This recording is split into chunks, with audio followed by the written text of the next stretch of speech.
Action News this morning on TV 20 Detroit. Flu season is officially here, and one doctor wants to make sure you know the symptoms so you can get the right diagnosis. Coming up, they're going to join us live in studio. Knowing the difference between the flu and other viruses can help prevent you from getting sick. Here to tell us what we should be on the lookout for is Dr. Ken Redcross, an internist. Welcome back. Nice to see you. Good morning. It's wonderful to be here with you guys. It is cold today, so it's important that we talk about becoming virus vigilant like we will today. I like that. Let's see what we can do. So what kinds of things do we see most around this time of year, aside from the flu, really? You know, it's interesting because you're absolutely right. Now, the flu is the main virus that we think about, but I wanted to make sure that we realize that today, not everything that looks like the flu is the flu this time of year. So there are some other viruses that I at least wanted everyone out there to know some of the signs and symptoms, because it's important to get to your doctor at that point. It's important to get to them soon. Okay, let's start with influenza though. Signs and symptoms. All right, so influenza signs and symptoms tends to be the fever, chills, but the big thing you worry about are those body aches. That's when you know, like, oh my gosh, this is a little bit more than a cold, and it's important to make sure that you get to us as soon as you can. Now keep in mind, influenza affects our economy to the tune of $87 billion a year and ends up resulting in about 30 million patient visits to my office and doctors' offices all across the United States.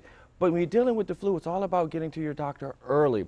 Now, if you come to your doctor early enough, there are some things that we can use with our prescription pad. And you may remember, I'm more of a natural guy, but there are some things. But if you don't, consider a homeopathic ingredient called oscillococcinum. Okay. See, oscillococcinum has been shown to decrease both the severity and the duration of flu-like symptoms. Not only that, oscillococcinum showed in the study 60% of people felt better within 48 hours if they actually took that. So that's something that I'd love to kind of bring in when we're staying closer to the earth. Okay, and doing something as soon as you start to feel those symptoms, obviously that kind of intervention can really change things. That's the key when you're dealing with any of these viruses, but in particular influenza. Okay. Now the other virus we'll talk about is a virus that you don't think you heard of, but you have, because it shuts down cruise ships and a lot of the daycares. It's the norovirus. It's the norovirus, yes. You hear a lot about the cruise ships, yeah. You really do, and I brought this because I have to remind everyone, soap.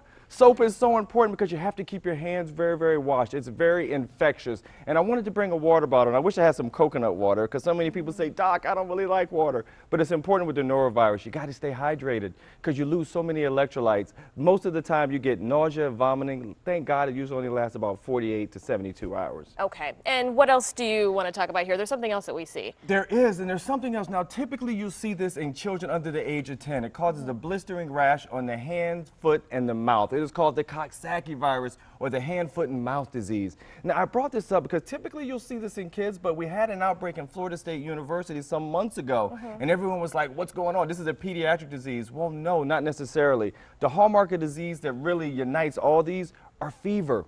Fever is something that you have to make sure that, number one, that you're taking it, and number two, you think about some ways to actually bring your fever down. Yes, there's some medications out there, but you can also use cool compresses, that sort of thing. I brought yogurt here because yogurt also has those wonderful probiotics that we're all learning about. So these are things that we could do so we could kind of fight this season, and we could do this naturally. And last but not least, there is no role for antibiotics in any of these. I was just talking about this beforehand, right? That's not going to do anything for you. Exactly. So do not get mad at your doctor if he or she says, you know, you don't need anything. This is all supportive care. That's just good-fashioned medicine, and these actually most of the time go away on their own, especially the Coxsackie virus. It's self-limited. And so really paying attention to these symptoms and trying to intervene as soon as you can really goes a long way. It goes a super long way, because when you get into our office, we can come together, we can diagnose all these things together and really start to pinpoint which direction should we really go. Okay, and if people wanted to reach out to you, what's your website? How can they connect with you? So my website is drredcross.com. My Twitter handle is @drredcross, and by all means, say hello on Facebook. It's Ken Redcross, MD. All right, we're going to have a link on our website